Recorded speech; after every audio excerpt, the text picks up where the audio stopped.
Para mim é tudo a mesma melodia, tudo a mesma coisa. Pronto, começou a gravar. Olá, pessoal, bom dia, bom dia, bom dia. Quem tá me assistindo, bom dia, boa tarde, boa noite, boa madrugada. Olha aí, 25 alunos, ó, não estamos de 55, 25 tá quase na metade, estamos bem.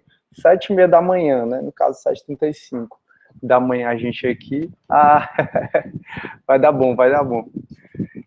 Pois é, eu tava falando sobre o carnaval, né? A gente já veio, eu vim para casa para aqui dos meus pais. Meu pai mora aqui, nesse caso de praia. Aí eu adoro vir para cá na quarentena, quando começou, né, o vírus, coronavírus, em março e tal. Aí eu fiquei morando aqui 4 meses, foi muito bom. Ave Maria, pôr do sol é lindo, a praia é deserta, o nome daqui chama Parajuru. Aí pronto, aí eu tô com a minha família aqui, super legal, super de boa. Aí pronto, mas carnaval, né? Já que não é carnaval, né? Aí eu tenho um povo aqui tudo bebendo, fazendo aquela confusão, e eu disse, não, eu já não vou beber, não. Porque tinha, ontem, né? No caso, eu tinha que dar aula às 7h30 da manhã, a pessoa aqui com cara inchada de ressaca, já tá inchada, né? Agora inchada e de ressaca e ainda dando aula, aí é bem complicado. Aí pronto, é isso mesmo. E assim, de toda forma, eu tava até olhando o nosso plano de ensino, a gente meio que ganhou 2 dias extras, né? Porque eram dias que não estavam previstos.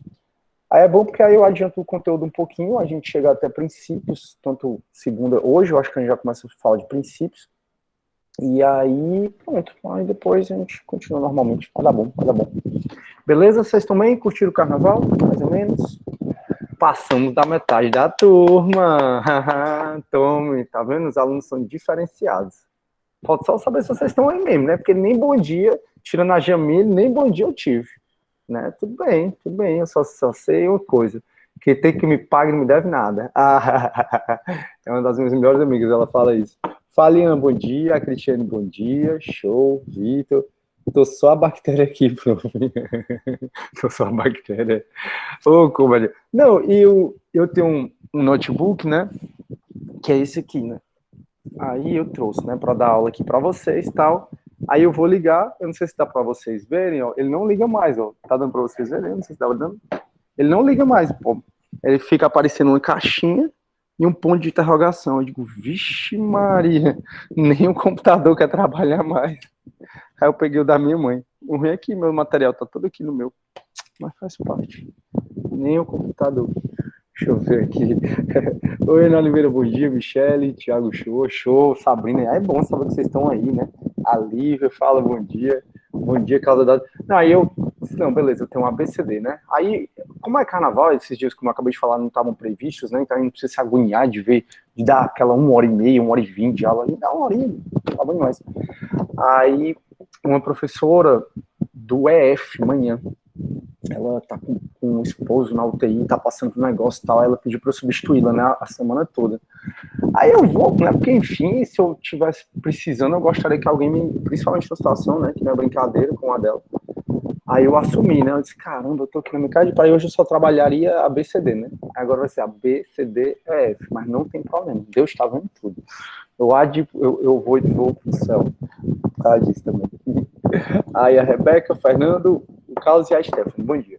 Show de bola, turma. Então, ó, 31 pessoas, muito feliz, de 55, nossa.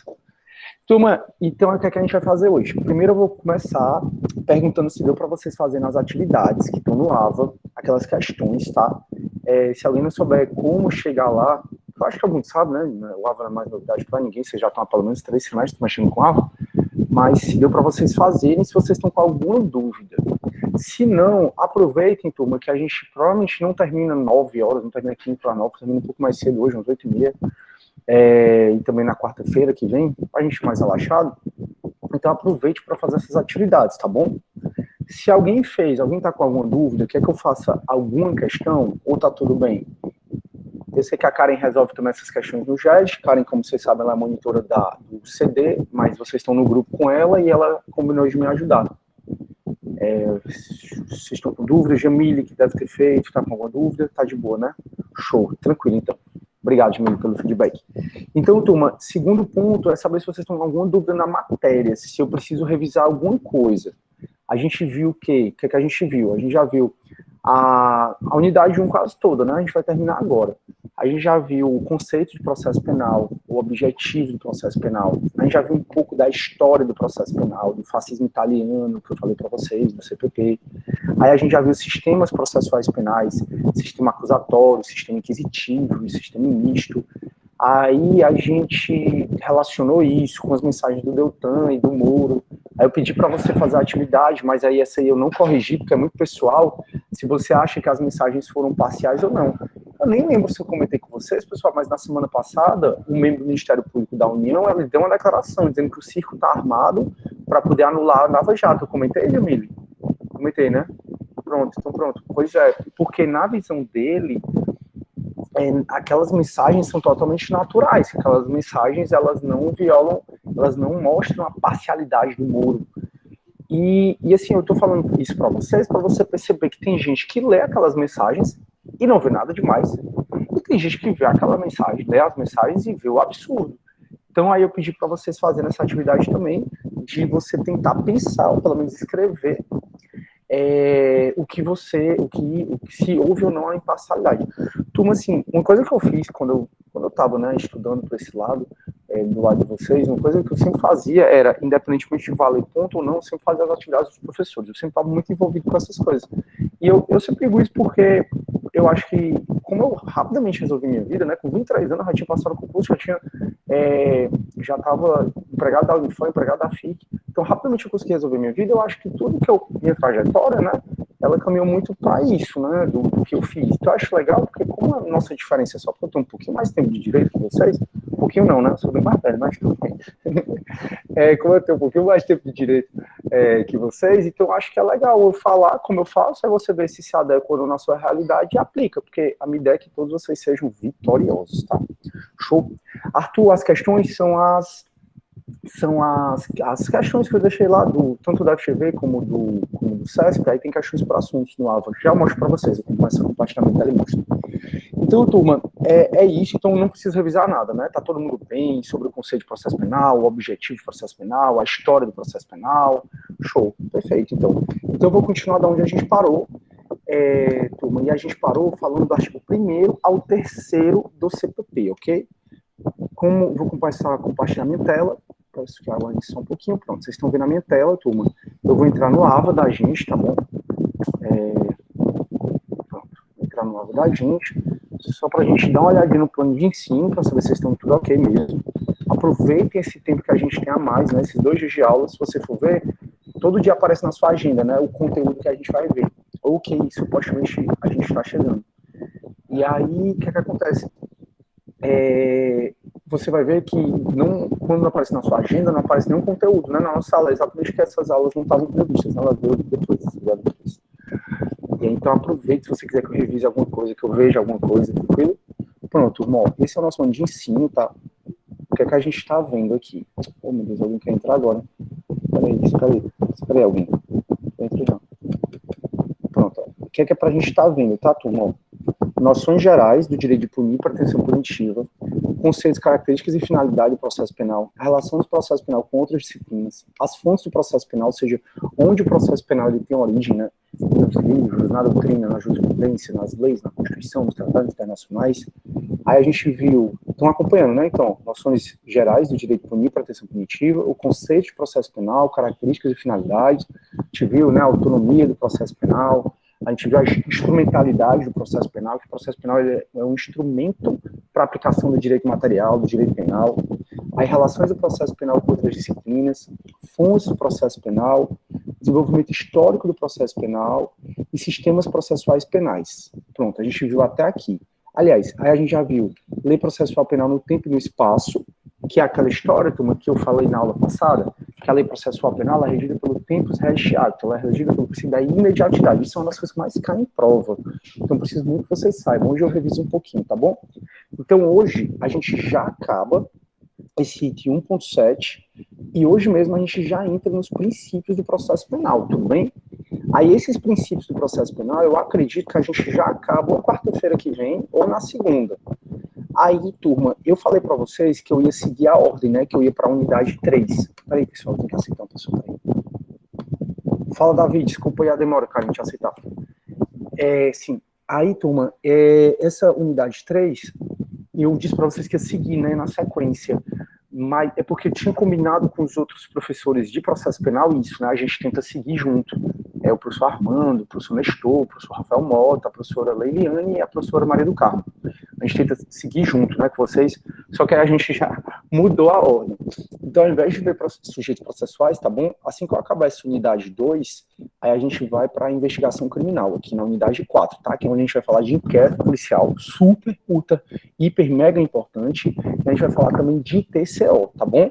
Então, ó, hoje a gente acaba essa unidade 1, quando eu terminar de falar do artigo 3º do CPP, a gente acaba a unidade 1, e aí a gente já passa para a unidade 2, tá? Que é princípios do processo penal. Essa unidade 2, talvez já quarta-feira a gente já termine, que é falar desses princípios, é super tranquilo, e aí a gente passa a falar de investigação criminal. Só porque tem gente que gosta de antecipar o conteúdo, né? Eu sei que é ruim pra gente, a gente nunca gosta de antecipar o conteúdo, mas se você cria o hábito de fazer isso, quando eu for ministrar aula aqui, ou quando o professor for ministrar aula, vai entrar muito mais fácil na sua cabeça. Quais são as questões que eu tô falando, tá, Arthur? E quem tá com dúvida? Tá aqui em apresentações, para o pessoal que estão querendo entrar também. Vai dar bom, vai dar bom. Você está vendo. Olha aí, galera. Vai ver, deixa eu ver quantas pessoas são aqui, ó. 35. Então, vamos lá. Turma, essas questões que eu quero que vocês façam, certo? Ó, questões FGV, ó. Aí quando você entra aqui, ó, noções iniciais, princípios e aplicação da lei processual penal. Ou seja, você já pode resolver essas questões da FGV. FGV são 10 questões que eu coloquei, ó. 10 não, 8. 8 questões que eu coloquei, e são 8 questões da prova da OAB. Ou seja, da prova que vocês vão já fazer para se tornar advogados. E aí depois, ó, inquérito policial. Aí tem várias questões sobre inquérito policial da FGV. E também eu queria que vocês fizessem a do CESP, por assunto, ó. Introdução ao processo penal, ó. Aí eu coloquei aqui monitora genética, porque foi a minha monitora do semestre 4. Não, ai, graças a Deus. É porque aqui tá chovendo. E aí eu tomei banho, né, e eu botei minha toalha pra secar, lá no estendedor que tem aqui fora. Aí eu disse, não, minha toalha. Mas alguém fez a bondade de tirar, graças a Deus. Sim, turma. O que acontece? Aí eu queria que vocês já resolvessem essas questões, tá? E se tiver dúvida, é só me perguntar. Eu, sendo vocês, eu já teria feito a impressão dessas questões e já teria resolvido. Eu pedi para a Karen, monitora, resolver com vocês. Vocês devem ter tido o GED, né, na semana passada, e toda semana vocês vão ter, vocês também podem pedir ajudar ela. Tranquilo? Então, aí hoje, turma, já que a gente vai falar de princípios, ó, a unidade 1 já é para você ter visto todas essas notas de aula, sobre o que a gente está conversando agora, ó, essa nota de aula, lei processual penal no tempo e no espaço. Eu sugiro que você leia tudo. O AVA, turma, ele é um ambiente muito legal, porque ele é complementar a sala de aula, entendeu? Então, hoje, por exemplo, que eu não quero ir até 15 para 9 horas, eu quero ir até umas 8h30 mais ou menos, hoje você pode tirar essa meia horinha e dar uma olhada nesse material. Só quem vai crescer com esse a mais são vocês, tá bom? E aí, turma, a unidade 2, que é princípios, aí tem um vídeo aqui sobre princípios e tem a nota de aula. Ainda tem exercício. Essa nota de aula, eu vou usar essa aula, eu já vou baixar aqui, porque como eu disse para vocês, eu estou no computador da minha mãe, né? O meu fez um favor, mas ele vai funcionar. E é engraçado porque, como eu disse, eu cheguei na Apple e ele funcionou. Quem merece, mas faz parte. Então, pessoal, hoje mesmo a gente já vai entrar nessa unidade 2, então vocês já podem baixar esse material aqui, essa nota de aula, que fala de princípios do processo penal. E a gente vai falar sobre esses princípios na aula de hoje e na próxima aula. Para a gente terminar a unidade 1, e olha aqui, a unidade 1 é coisa, eu vou revisar o artigo 1º e o 2º do CPP, a gente já viu o 3º A até o 3º F, que fala do juiz das garantias, e a gente vai ver o artigo 3º e termina. Então, ó, a gente já viu o artigo 1º, certo? Ó, o processo penal rege em todo o território brasileiro, isso é o princípio da territorialidade, só que é mitigado, ele é temperado, porque ele comporta exceções. Então, o processo penal, o CPP que a gente está estudando, em todo o Brasil, ele rege qualquer processo penal. Então, o magistrado do Oiapoque ao Chuí, o magistrado do Acre, me faz um favor, tira a aguinha deles, ó, ali, e bota lá fora. Obrigado, viu? Vamos lá, galera. Então, turma, o juiz criminal de qualquer tribunal brasileiro, de qualquer fórum, está usando esse CPP. Só que esse juiz, ele é obrigado a respeitar os tratados e convenções e regras de direito internacional. Ele é obrigado a respeitar a Constituição Federal e o CPPM, porque uma coisa é ele ser da justiça estadual, que é uma justiça comum. Outra coisa é ele ser da justiça federal, né, que os juízes federais e os juízes estaduais, eles usam esse CPP. Não só os juízes, como os embargadores, como os ministros usam esse CPP. Só que a gente, além da justiça comum, a gente tem a justiça militar, que tem um Código de Processo Penal próprio. E a justiça militar usa esse Código de Processo Penal. O inciso 4, ele já não existe mais, porque não é possível fazer tribunal especial aqui no Brasil. E o inciso 5, a gente não tem mais uma lei de imprensa. Antigamente tinha, né? Eu até disse para vocês que meu concurso, para eu entrar na Unifor, uma das fases eu tive que dar uma aula, eu dei aula exatamente sorteado, com 24 horas antes, menos de 24 horas, para mim foi umas 12 horas antes, para eu dar uma aula sobre lei de imprensa. Aí vocês imaginam, sei lá, nunca tinha entrado na sala de aula, mas aí eu acho que é aquela coisa, né? Talento, sorte, acaso, destino. Aí deu certo, montei uma aula, ficou massa. Só que essa lei de imprensa, ela foi declarada não recepcionada pela Constituição Federal, né, nessa ADPF 130. Aí na aula passada, na aula retrasada, a gente falou sobre o juiz de garantias, tá? Que tá do 3B em diante. Falamos sobre o sistema acusatório, ó, o processo penal terá uma estrutura acusatória, proibida a iniciativa do juiz na fase de investigação, e a substituição da atuação probatória do órgão do MP, isso aqui foi bem pro Moro mesmo, esse artigo, que a gente vai ter uma estrutura acusatória, o juiz não pode, pessoal, na fase de investigação, ter iniciativa. Daí porque o juiz de garantias vai ficar lá parado, só esperando ser provocado, né, pelo Ministério Público, pelo delegado, ou mesmo pelo advogado investigado. O investigado não é obrigado a ter advogado na fase inquisitorial, mas pode ser que eu tenha. Então, se eu estou sendo investigado por algum crime, eu vou e contrato meu advogado. E aí o juiz de garantias fica só esperando, né? Só lembrando que o juiz de garantias ainda não está valendo. Então, turma, na aula passada a gente falou sobre esse artigo 2º, um dos mais importantes, tá? Até agora, porque não cai não, despenca em prova. Eu falei para vocês que um juiz criminal, quando ele vai sentenciar um crime, ou quando ele vai utilizar a lei para sentenciar um crime, ele usa a lei criminal, a lei do direito penal da data do crime. Então, se hoje, por exemplo, o judiciário está funcionando normalmente, então os juízes vão dar decisões hoje, eles vão usar a pena, o crime, lá da época do crime. Então, ou seja, a lei penal que se utiliza é da época que o cara cometeu o crime. Então, se o cara cometeu o crime em 2008, o juiz vai sentenciar hoje a lei penal utilizada é de 2008. Agora, a lei processual penal não é assim. A lei processual penal é da data da prática do ato processual. Tá, a lei penal, eu utilizo a lei penal da data do crime. Posso utilizar outra depois? Posso, desde que essa outra seja melhor. Porque a lei penal, ela retroage quando ela é melhor para o réu. Esse negócio de retroagir ou não retroagir, a gente fala mais quando é direito penal. Então, a lei penal, ela retroage quando ela é melhor para o réu.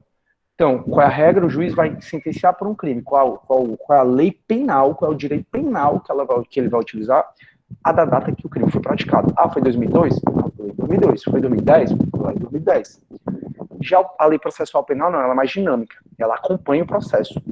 Ah, veio a lei processual penal hoje, por exemplo, o pacote de crime, né, que a gente já conversou sobre o pacote de crime, ele mudou o processo penal, né, muito aqui do processo penal foi mudado pelo pacote de crime, que é a lei 3.964 de 2019.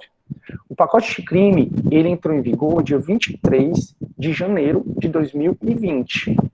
O pacote de crime, no dia 23 de janeiro de 2020, ele entrou em vigor, mudou o CPP em várias partes, aí em relação ao Código de Processo Penal, ele foi aplicado imediatamente em todos os processos em andamento. Então, foi aplicado imediatamente em todos os processos em andamento. Então, como é a lei processual penal?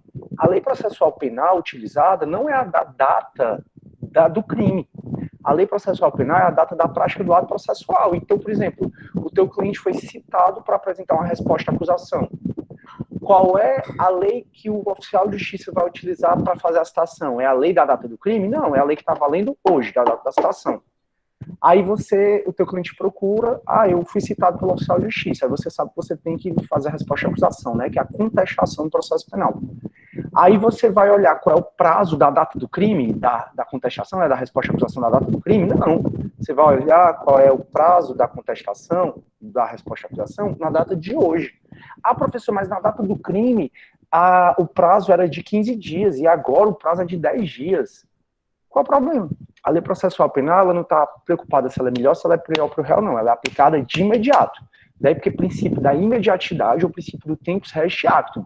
Ela não se preocupa se ela é melhor ou se ela é pior.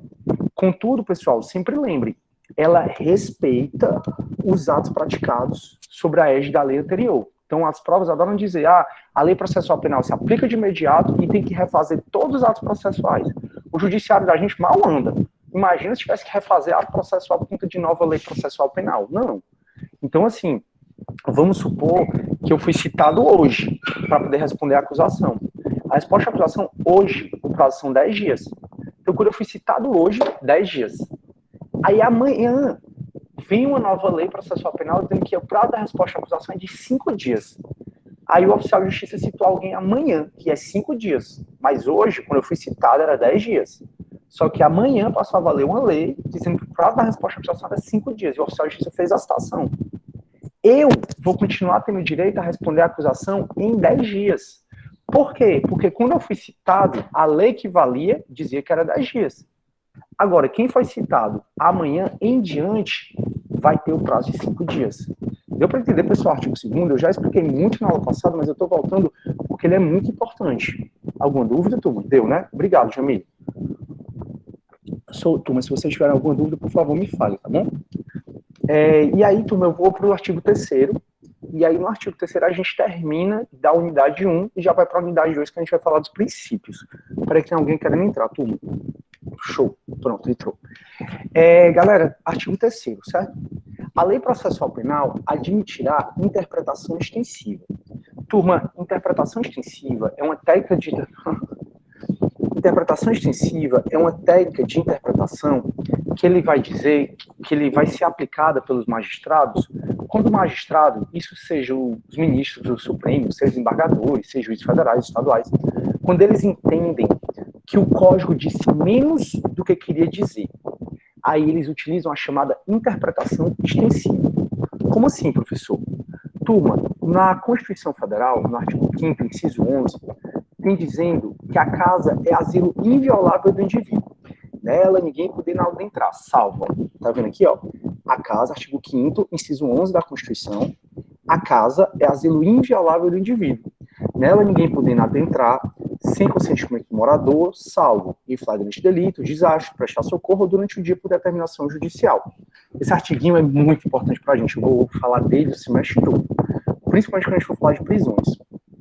Só que, quando o Constituinte colocou a casa, se entende que o Constituinte, o Supremo entende que o Constituinte disse menos do que queria dizer. Porque quando a gente pensa em casa, a gente entende casa a nossa moradia, né? Casa é onde eu moro, eu estou na casa dos meus pais. Só que aí, para esse artigo, o Supremo aplica a interpretação extensiva de maneira que ele estende muito o conceito de casa. Casa, para essa finalidade aqui, é qualquer compartimento que não é aberto ao público. Então, qualquer setor que não é aberto ao público é chamado de casa. Pense aí, você vai para um restaurante, você vai para uma empresa, você vai para a Unifor, você consegue adentrar todas as salas daquela empresa, do restaurante da Unifor? Não. Tem o setor financeiro, tem o setor administrativo, tem o almoxarifado, tem vários compartimentos de um imóvel, de uma empresa, que você não entra. E aquilo é considerado casa. De maneira que você não pode violar. Se você violar, por exemplo, entrar no financeiro, no almoxarifado de uma empresa, sem consentimento, você está cometendo um crime de violação de domicílio. Então, da mesma forma que você só pode entrar na minha casa, eu só posso entrar na sua casa com o seu consentimento, ou nessas hipóteses, você só pode entrar no financeiro da Unifor com o consentimento da pessoa, ou nessas hipóteses de flagrante delito, de desastre para prestar socorro. Em outras palavras, quando o Constituinte falou a casa é asilo inviolável do indivíduo, o Supremo faz a interpretação extensiva, que é admitida no processo penal, e ela faz a interpretação extensiva para dizer que casa não é só onde a gente mora. Casa é qualquer compartimento que o público não tem acesso.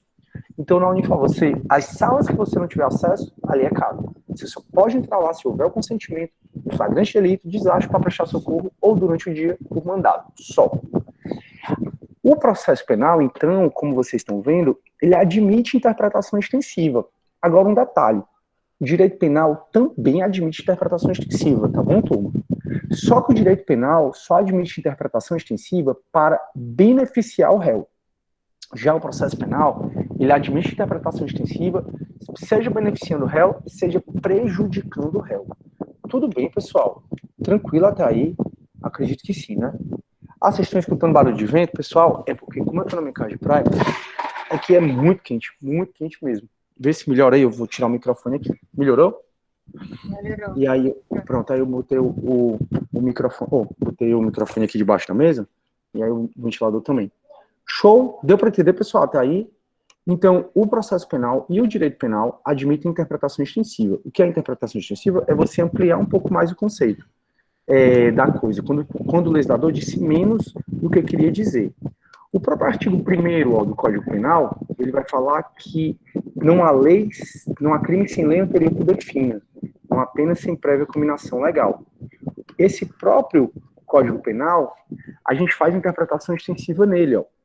Quando o legislador ele falou, ó, não há crime sem lei anterior que o defina, a gente entende não há infração penal sem lei anterior que o defina. Por quê? Porque infração penal é um gênero com duas espécies, os crimes e as contravenções penais.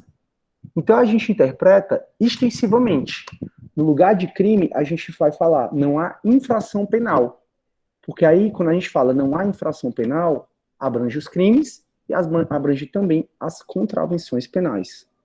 Acho que tá ok, né? Turma, interpretação extensiva, acho que tá ok para vocês. Show. Aí, a lei processual penal também admitirá aplicação analógica. E aqui é interessante vocês saberem a diferença tanto de interpretação analógica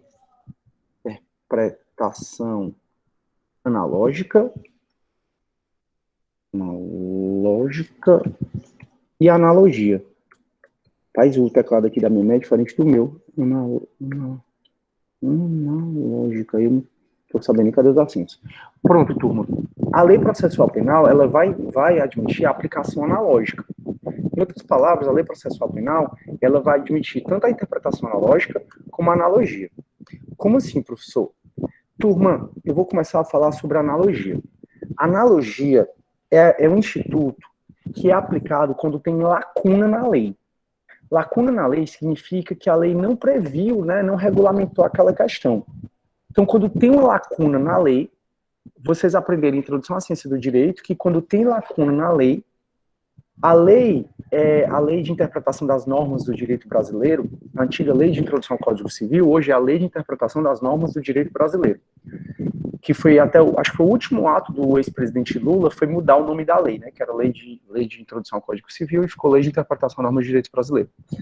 Essa lei vai dizer que quando tem lacuna na lei, o juiz vai utilizar a analogia, os costumes e os princípios gerais do direito. Aí lá em Introdução à Ciência do Direito, o professor explicou que a analogia, os costumes e os princípios gerais do direito vão ser aplicados quando tem uma lacuna na lei, quando tem uma ausência de lei regulamentar no instituto. Aí a analogia é você pegar a lei do instituto, a analogia ela tem na modalidade legal e na modalidade jurídica. Eu vou explicar na modalidade legal, que é a que a gente aprende. A analogia legal, né, é você pegar a lei de um instituto e aplicar, adaptando essa lei de um instituto a outro instituto quando tem ausência de lei. Então, a analogia é você pegar emprestada a lei de um instituto e aplicar em outro instituto. E no processo penal, é admitida a analogia. Por exemplo, existe um recurso que vocês vão estudar em processo penal 2, chamado agravo de execução ou agravo em execução. Esse instituto, ele está previsto no artigo 197 da LEP. A LEP é a Lei 7.210, de 84. Então, a LEP previu o agravo à execução. Só que a LEP, ela trouxe esse recurso, chamado agravo à execução, e ela só disse assim, ó, das decisões do juiz da vara das execuções, cabe agravo à execução. Então, das decisões do juiz da vara das execuções, cabe agravo em execução. Vou mostrar aqui para vocês, ó. Das decisões proferidas pelo juiz das execuções, caberá recurso de agravo sem efeito suspensivo. Pronto. O que a LEP trouxe, a LEP criou um recurso, que é o agravo em execução, e o que ela disciplinou sobre esse recurso foi só isso. Beleza, LEP, mas qual é o prazo? Beleza, LEP, qual é, para quem ele é endereçado, quem é que julga, como é que ele julga, quais são os recursos que cabem da decisão? A LEP não disse nada. A lei de execução penal só disse assim, ó, cabe recurso da decisão do juiz da vara das execuções penais, ó, cabe recurso de agravo. Não disse mais nada. Então, tem lacuna na lei? Tem. Tem lacuna, porque a gente não sabe o prazo, não sabe o processamento, não sabe o procedimento, não sabe para quem é endereçado. Aí, então, tem lacuna. O Supremo, então, decidiu utilizar a lei que regulamenta o RESE, o recurso em sentido estrito, e aplicar a turma para o agravo da execução. No processo penal 2, vocês vão aprender esse recurso, chamado recurso em sentido estrito, e aí tudo que vale para o recurso em sentido estrito vale para o agravo na execução. Então, foi aplicado, por analogia, a lei do recurso em sentido estrito, os artigos do recurso em sentido estrito, ao agravo na execução. Por quê? Porque tem lacuna na lei. Então, a analogia é você utilizar, turma, a lei de um instituto e aplicar em outro instituto, quando esse outro instituto ele tem ausência de lei. Tudo bem? Essa é a analogia. O processo penal ele admite. O direito penal também admite. Só que, assim como a interpretação extensiva, a analogia no direito penal é só para beneficiar o réu. Então, no direito penal, só cabe analogia in bonum partem. No direito penal, só cabe analogia in bonum partem. No processo penal, cabe analogia in bonum partem ou in malum partem. Fechou? Já a turma interpretação analógica, o processo penal também admite. O processo penal e o direito penal também admite. A analogia, turma, é aquele instituto, analogia não, a interpretação analógica é aquele instituto que só pode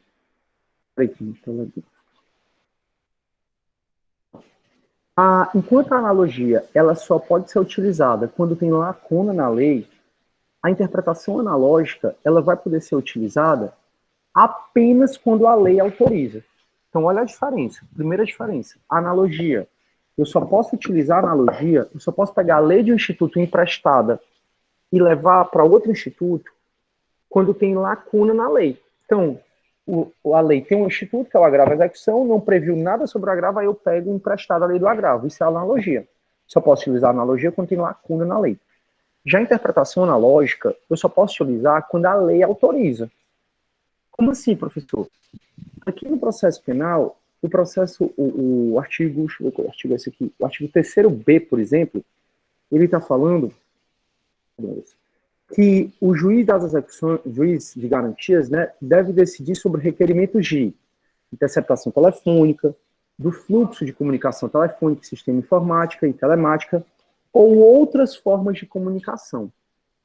A interpretação analógica ela é utilizada quando o código dá exemplos, aí é o exemplo, interceptação telefônica, fluxo de comunicação telefônica e telemática, e aí depois do exemplo, o código ele dá um exemplo genérico, ele coloca um termo genérico. Então, compete ao juiz das garantias decidir sobre requerimentos de interceptação telefônica, primeiro exemplo, do fluxo de comunicação telefônica, segundo exemplo, ou de outras formas de comunicação. Então, percebendo que esse outras formas de comunicação é um termo bem genérico, é um termo bem amplo, pronto. Quando o código ele dá esses exemplos e depois traz um exemplo bem genérico, um termo bem genérico, é ele te autorizando a utilizar a interpretação analógica. A interpretação analógica é você interpretar esse termo genérico de acordo com seus anteriores. Então, aqui, ó, o código está autorizando que o juiz faça interpretação analógica, que ele possa decidir, o juiz de garantia, sobre qualquer forma de comunicação parecida com interceptação telefônica e parecida com os fluxos de comunicação de sistemas de informática. Tanto o direito penal como o direito processual penal, eles admitem interpretação analógica. Só que o direito penal, dessa vez, é diferente. Ele admite interpretação analógica, seja para melhorar, seja para prejudicar o réu, não tem problema. Professor, o Código Penal admite interpretação analógica para prejudicar o réu? Sim. Vocês lembram lá a turma de homicídio qualificado? Que vocês viram as qualificadoras, ó? Homicídio qualificado, no artigo 121, parágrafo 2º, a gente tem um homicídio qualificado. Quer dizer assim, ó, o homicídio vai ser qualificado quando tem emprego de veneno, fogo, asfixia, tortura. Ó, ele deu vários exemplos, ó. Ou outro meio insidioso ou cruel. Aqui, turma, significa que ele deu exemplo e aí ele deu um termo genérico. Outro meio insidioso ou cruel. Esse outro meio insidioso ou cruel tem que ser interpretado de acordo com seus anteriores. Então, isso é uma interpretação analógica. Para resumir, no direito penal e no processo penal, se admite interpretação extensiva, interpretação analógica e se admite analogia. No processo penal, tanto faz para ser melhor ou para ser pior para o réu. Já no direito penal, a analogia e a interpretação extensiva só se for para melhorar a situação do réu. Mas no direito penal, assim como no direito processual penal, a interpretação analógica pode ser para melhorar ou para piorar a situação do réu. Alguma dúvida, turma, até aí? O Matheus falou bom dia aqui, bom dia. Ninguém está com dúvida, né, turma? Se não, mais ou menos, me digam aí, vocês estão com dúvida? Por mim, tranquilo, professor. Show, Jamile, muito obrigado pelo feedback. O Vitor também está ok, a Rafaela está tudo certo. Show, pessoal. Então, ó, com isso, a gente termina a unidade 1. É muita coisa já para estudar, é muito material, são muitos materiais que vocês têm aí para complementar o estudo de vocês, e também eu peço que vocês resolvam as questões. Estão entendendo, turma? Não adianta você só ler o livro sem resolver questões. O estudo para o direito, quem estuda direito tem que resolver questões, tem que resolver exercício. Senão você não vai aprender, galera. Ah, você vai ler, vai ser a leitura mais maravilhosa do mundo. Se você não resolver questões, rapidamente você vai esquecer, você vai perceber isso. Tranquilo? Beleza, Ana Maria, eu tô gravando aqui, depois eu posto lá no YouTube, aí tu pode revisar o começo. Show? Ana Maria não, desculpa, Ana Maia. Pronto, turma. Então, eu acabei a unidade 1 e eu tô indo para a unidade 2, ok? Lá no AVA, onde eu mostrei para vocês, na unidade 2, tem essa nota de aula que eu espero que vocês já tenham baixado, quando eu falei para vocês que usar hoje, né? Então, turma, a gente está entrando na unidade 2, ó. Na unidade 2, a gente precisa ver esses princípios. São princípios bem tranquilos. Juiz natural, devido processo legal, contraditório ampla defesa, presunção de inocência. A gente vai ver todos esses princípios. Todos que estão aqui são os que os planos de ensino mandam a gente ver, tá bom? Então, eu estou indo para a unidade 2, vai ser uma unidade bem rápida. Acredito que quarta-feira mesmo a gente acaba a unidade 2, aí pula a 3, que é sujeitos processuais, e já entra na 4, que é a investigação criminal. Fechou? Aí, turma, a gente vai estudar os princípios do processo penal, né? O processo penal tem 1 milhão de princípios. E vocês viram em Introdução à Ciência do Direito que norma jurídica é um gênero com 2 espécies. A gente tem, de acordo com a Lexi, que norma jurídica é um gênero com espécie regras e com espécie princípios. As regras, elas são mais objetivas, né? As regras, elas são mais diretas ao caso concreto. Por exemplo, qualquer crime é uma regra, porque ela é mais específica, ela é mais direta, por exemplo, matar alguém. Já os princípios, eles são mais abstratos, os princípios, a solução de princípios a gente resolve pela ponderação. Você viu isso em Introdução à Ciência do Direito, e muito provavelmente você viu isso também em Constitucional. Então, norma jurídica é um gênero com 2 espécies, as regras e os princípios. E toda vida que você vê um ramo do direito novo, como você está vendo aqui comigo, né, o processo penal, você vê os princípios aplicáveis àquele ramo do direito. Existem os princípios constitucionais expressos, que, como o próprio nome está dizendo, eles estão expressos na Constituição Federal, mas existem os princípios constitucionais implícitos. Como existem princípios implícitos, a doutrina, ela gosta de brincar de descobrir princípios. Então, por exemplo, o próprio professor Mário Parente, até já falei para vocês, ele trouxe um princípio implícito chamado princípio da proibição deficiente do Estado. Além das normas jurídicas, a doutrina, a jurisprudência percebeu que dali pode se extrair que o Estado não pode dar uma proteção deficiente às pessoas. Então, existem os princípios constitucionais expressos e existem os princípios constitucionais implícitos, né? Os princípios que a gente vai estudar nesse momento, turma, são princípios que estão na unidade 2 para a gente estudar. Fora esses que a gente vai estudar, existem outros? Sim. Eu vou passar o semestre todo falando de princípios aqui para vocês. Mas, por enquanto, a gente vai estudar só os princípios que a unidade 2 manda a gente estudar. E o primeiro princípio que a gente vai estudar, turma, é o princípio do juiz natural. Diz a doutrina que é um princípio constitucional expresso. que ele está no artigo 5º, inciso 37 da Constituição, e no artigo 5º, 53 da Constituição. O princípio do juiz natural, ele vai dizer que ninguém vai ser processado, nem sentenciado, senão pela autoridade competente. Então, a gente vai estudar comigo, vocês vão estudar comigo mesmo, é uma das últimas matérias, competência, é uma das matérias mais complexas que a gente vai estudar, porque tem muita súmula, tem muita regrinha específica. Então, no processo penal, não é qualquer juiz que pode te julgar. No processo penal, tem uma série de regras pré-estabelecidas, antes até do cometimento do crime, que vão, de maneira aleatória, definir qual é o juiz que vai te julgar. Então, se eu cometi um crime, não vai poder me dizer que quem vai me julgar é o juiz Francisco, que é o melhor juiz do estado do Ceará. Não. O princípio do juiz natural, ele determina que hajam regras já pré-estabelecidas que definam de maneira imparcial, de maneira aleatória que eu digo assim, aleatória é no sentido para você não saber quem é o juiz que vai me julgar. Então não dá para dizer, o Sidney cometeu aquele crime horrível, ele matou, sei lá, ele matou os pais dele. Vamos botar o juiz que julgou a Suzane Richthofen para julgar o Sidney. Vamos trazer ele lá de São Paulo para julgar o Sidney aqui em Fortaleza. Não dá. Então, existem no processo penal, e vocês vão estudar isso comigo, lá no final do semestre, uma série de regras que definem a competência do magistrado. E essas regras garantem garantem ao acusado, que ninguém vai poder escolher qual é o juiz, escolher assim, determinar qual é o juiz que vai julgar. Não, essas regras são regras que vão definir o juiz que vai julgar aquele caso de maneira imparcial. Ninguém vai poder escolher. A regra vai dizer, tem que fazer isso, tem que haver distribuição, a regra é pelo lugar da infração. Então, competência, que começa a partir do artigo 69 do CPP, é um conjunto de regras que vão definir qual é o juiz que vai julgar cada caso. Essas regras valem para todo mundo. Se eu cometi um crime, essas regras vão valer para definir qual é o juiz que vai me julgar. Se você cometeu um crime, essas regras vão valer para você também. Se lá no Rio Grande do Sul cometerem um crime, essas regras que vão definir qual é o juiz competente vão valer para essa pessoa também. Então, o processo penal, ele tem uma série de regras que vão definir de maneira aleatória que eu digo é sem ninguém determinar, e também vão definir, já tem pré-estabelecido, quais são os juízes que vão julgar determinado caso. Então, ninguém pode ser processado nem sentenciado senão pela autoridade competente. E quem é a autoridade competente?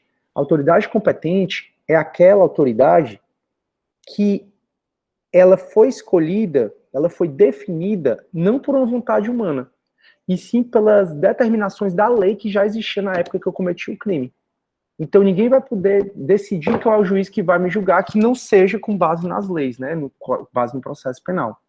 Para vocês verem, esse princípio é tão forte que no artigo 5º, 37, ele diz assim, não haverá juízo ou tribunal de exceção.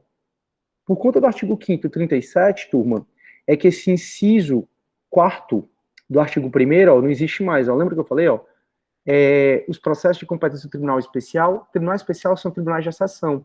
Aquele que aconteceu com o Saddam Hussein, lembra que eu falei para vocês? O Saddam Hussein, ele cometeu os crimes, foi capturado pelos Estados Unidos. Os Estados Unidos criaram um tribunal para julgar o Saddam Hussein. O tribunal que julga, né, que julgou o Saddam Hussein, ele foi um tribunal, pessoal, que foi criado após o cometimento do crime. E aqui no Brasil não pode ser assim. Aqui no Brasil, por mais grave que tenha sido o crime que você criou, ninguém pode criar um tribunal depois do crime para te julgar, exatamente porque violaria o princípio do juiz natural. Desse princípio do juiz natural, a doutrina tira também o princípio do promotor natural. Da mesma forma que tem que ter regras já pré-estabelecidas, e são essas regras que vão definir a autoridade que vai te julgar, quem vai definir não é a vontade humana, porque eu quero que seja desse jeito, é a lei que define, e essas regras valem para todo mundo que estão sobre a égide do CPP. O princípio do juiz natural, dele se decorre o princípio do promotor natural. Então, da mesma forma que tem uma série de regras que vão definir qual é o juiz competente para julgar determinados crimes, tem que ter uma série de regras que vão definir qual é o promotor competente para julgar, para acusar a pessoa por determinada infração. Então, vamos supor que um pai mata a filha, não dá para chamar assim, vamos chamar o Cibranelli. O Cibranelli foi o caso do Nardoni, tá? Vamos chamar o Cibranelli lá de São Paulo para processar o Sidney que matou a filha dele. Não dá. Por que não dá? Porque da mesma forma que a lei estabelece de uma maneira que vale para todo mundo a definição do juiz competente, tem que ter uma lei que define, tem que ter as leis, né, elas têm que definir também de maneira que valha para todo mundo qual é o promotor que vai te processar. Então não dá para, como o Moro, por exemplo, quis, né? Troca aquela procuradora da República e coloca outra. A partir do momento que o Moro diz, essa procuradora da República está muito fraquinha, vamos trocar e botar outra, como ele disse nas mensagens, nesse caso ele está violando o princípio do promotor natural. Não dá para a gente escolher o promotor de maneira aleatória, porque a gente quer, não. A escolha de quem vai te processar, de quem vai processar criminalmente, quem vai julgar criminalmente, vai depender das leis. E essas leis vão valer para todo mundo, para mim, para você, para todo mundo. Deu para entender o princípio do juiz natural e do promotor natural, turma? Sim ou não? Sim. Sim. Perfeito. Muito obrigado. Aí nós temos o princípio do devido processo legal. Turma, em processo penal 2, vocês vão estudar uma série de procedimentos. O que são procedimentos, professor? São atos processuais que vão regulamentar o devido processo legal. Então, esses atos processuais que vocês vão estudar em processo penal 2, vocês vão estudar o júri, o procedimento ordinário, sumário, procedimento sumaríssimo. É massa. Então, você vai aprender qual é a ordem dos atos processuais. Isso em processo penal 2. Você vai aprender que, primeiro, o judiciário tem que ser provocado, porque o judiciário é inerte. O judiciário ele não pode agir de ofício. Só tem 2 casos, mais um, que o judiciário age de ofício. O resto, o judiciário ele não pode agir de ofício. Ele tem que ficar esperando provocado, principalmente o judiciário criminal. Então, o procedimento vai dizer como se provoca o judiciário, através da denúncia ou da queixa. Aí, quando o juiz recebe a denúncia ou a queixa, o procedimento vai dizer o que é que o juiz pode fazer. Ele pode receber ou rejeitar essa denúncia ou essa queixa. Quando é que ele rejeita? O procedimento vai falar, artigo 395 do Código de Processo Penal. Quando é que ele recebe? Eu vi uma decisão de recebimento com vocês. Aí depois do recebimento, aí vai ter a citação. Como é que o oficial de justiça faz a citação? Aí depois da citação vai ter a resposta à acusação. Então, nesse processo real, se você observar, ele tem atos processuais, um concatenados no outro. E esse procedimento, com esses atos processuais, ele respeitou, né, o devido processo legal. Então, o devido processo legal é a obrigação do Estado, quando estiver processando alguém, quando estiver julgando alguém, seguir o procedimento bem direitinho. Porque se ele não seguir o procedimento, isso pode gerar uma nulidade absoluta ou uma nulidade relativa. E a matéria nulidade, vocês vão chegar em processo penal 2 também. Então, o princípio do devido processo legal vai dizer assim, ninguém será privado da sua liberdade ou de seus bens sem um devido processo legal. Então, o devido processo legal significa que antes mesmo do cometimento do crime, a lei já prevê o procedimento que o juiz vai ter que tocar o processo para que, ao final, ele possa dizer se o cara é culpado, inocente ou se extingue a punibilidade. Então, o devido processo legal é a obrigação que o Estado juiz tem de seguir passo a passo o que a lei diz.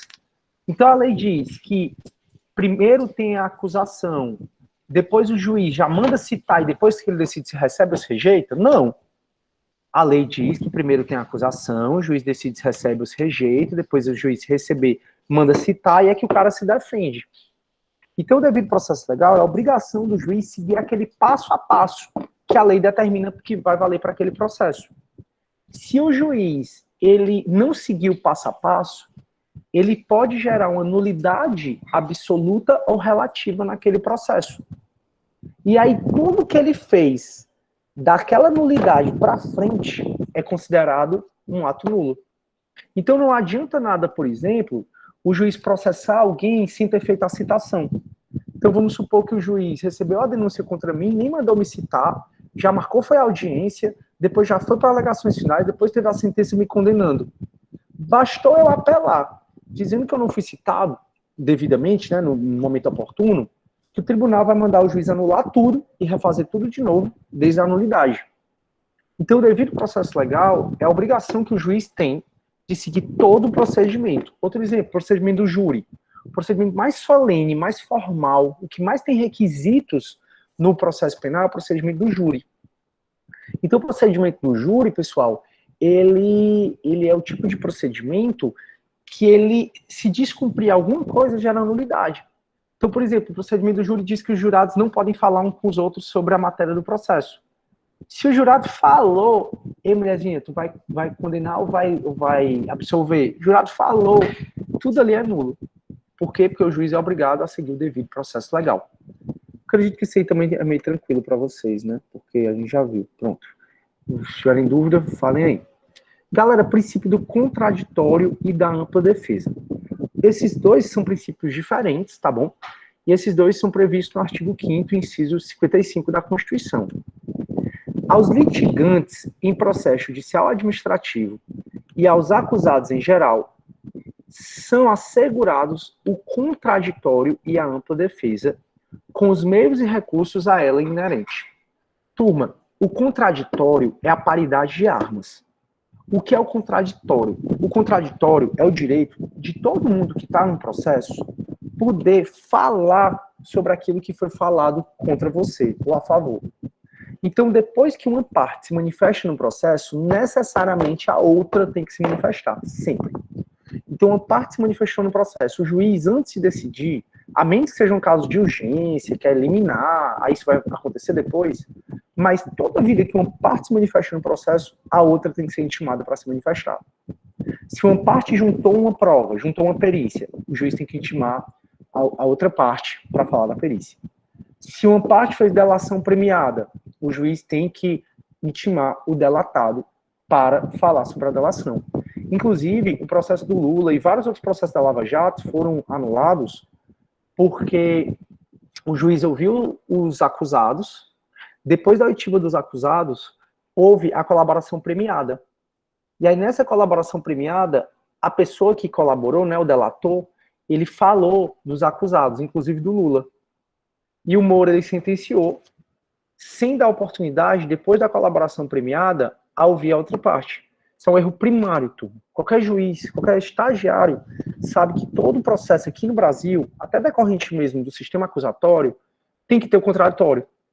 E aí foi anulado o processo, foi anulada a sentença. O Moro teve que dar outra, exatamente porque quando ele sentenciou, foi produzido contra os réus, a colaboração foi produzido contra os réus a colaboração premiada, e não foi dada a oportunidade a esses réus se manifestarem sobre a colaboração premiada que foi feita contra eles. O Moro disse que não, era dispensável, não precisava ouvir porque eles já tinham sido ouvidos. Não, turma. Toda vida que for feita algo contra você no processo, for juntado algo no processo, a outra parte tem que se manifestar. Isso é decorrência do contraditório. Já a turma da ampla defesa, surgem duas questões, né? A ampla defesa significa que toda parte no processo, inclusive no processo criminal, principalmente no processo criminal, tem direito, pessoal, à defesa técnica, e essa defesa técnica, ela é irrenunciável, e a parte tem direito também, não só à defesa técnica, mas tem direito à autodefesa, que é renunciável. Então, a ampla defesa dela decorrem duas coisas. Tanto a defesa técnica como a autodefesa. Decorrem várias coisas, na verdade, mas principalmente a defesa técnica e a autodefesa.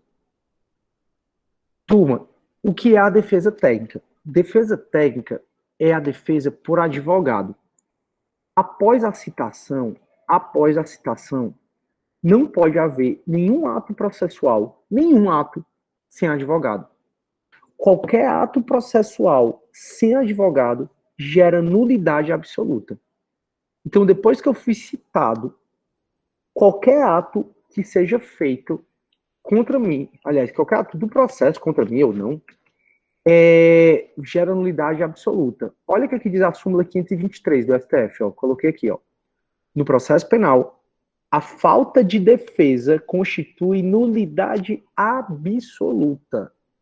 Então, às vezes o advogado renuncia o mandato, Então, eu te contratei para tu entrar com relaxamento de prisão. Tu entra, aí de repente tu é notificado para apresentar minha resposta à acusação, mas eu só te paguei para tu fazer o relaxamento. Aí tu pede a renúncia do mandato. Quando o advogado renuncia o mandato, né, renuncia a procuração que eu te dei, o juiz é obrigado a intimar o réu para constituir um novo advogado. O juiz ele não pode andar com processo criminal após a citação. Antes da citação é fase inquisitorial, tá? Antes da citação é fase inquisitiva. E fase inquisitiva, fase de inquérito, não precisa de advogado. A gente vai ver isso de novo quando eu for ver inquérito. Então, inquérito policial precisa de advogado? Não. Então, antes da fase inquisitorial, a gente não precisa de advogado. Mas, feita a citação, qualquer ato do processo penal sem advogado vai gerar uma nulidade absoluta. Como está dizendo essa súmula aqui, ó. A falta de defesa constitui nulidade absoluta. Isso é a defesa técnica. É por isso, pessoal, que no processo penal, o mais rico do rico pode utilizar a defensoria pública. Então, se eu fui citado pelo oficial de justiça para responder à acusação, o oficial de justiça é obrigado a me perguntar se eu tenho condições de constituir advogado. Eu digo, oficial de justiça, eu sou tão rico que eu posso constituir advogado de toda a cidade. Aí vamos supor que eu sou riquíssimo mesmo, posso contratar todos os advogados. Aí o oficial de justiça, na certidão dele, ele coloca: o réu falou que tinha condições de constituir advogado. Aí o processo vai ficar esperando 10 dias para eu responder a acusação. Vamos supor que eu, milionário, não respondi a acusação. Se eu fui citado e não respondi a acusação por advogado, o juiz vai enviar o processo para a Defensoria Pública e a Defensoria Pública vai patrocinar minha causa. O processo vai correr sem mim com o defensor público. No final do processo, se o juiz notar que eu tenho condições de constituir advogado, o juiz me condena a pagar o honorário para a Defensoria Pública. Mas perceba que no processo civil, só quem pode se utilizar da Defensoria Pública é o pobre. Já no processo penal, o rico, o pobre, o bonito, o feio, todo mundo pode se utilizar da Defensoria Pública. Por quê? Porque no processo penal não pode haver qualquer ato após a citação sem um advogado. Qualquer ato depois da citação sem advogado viola a ampla defesa e gera uma nulidade absoluta. Por isso que a defesa técnica, que é a defesa por meio de advogado, ela é irrenunciável. Já, turma, a autodefesa é a defesa que você tem, é a possibilidade que o réu tem de se autodefender. E a autodefesa, ela é renunciável porque o réu pode ficar calado. Então o réu, no interrogatório dele, turma, no processo penal, o último a falar sempre vai ser o réu. O réu falou, aconteceu outra coisa depois, o réu vai ter que falar de novo. Então, no processo penal, o réu vai ser o último a ser interrogado, o réu vai ser, isso vai ter só uma exceção, né, que é a lei de drogas. Só essa exceção, né, que é a lei de drogas, isso. O resto está no artigo 400 do processo penal, isso. E vocês vão ver melhor o processo penal 2. O réu sempre é o último a ser interrogado. Só que aí no interrogatório do réu, ele pode ficar calado, ele tem direito ao silêncio. E o silêncio não pode gerar prejuízo para a defesa.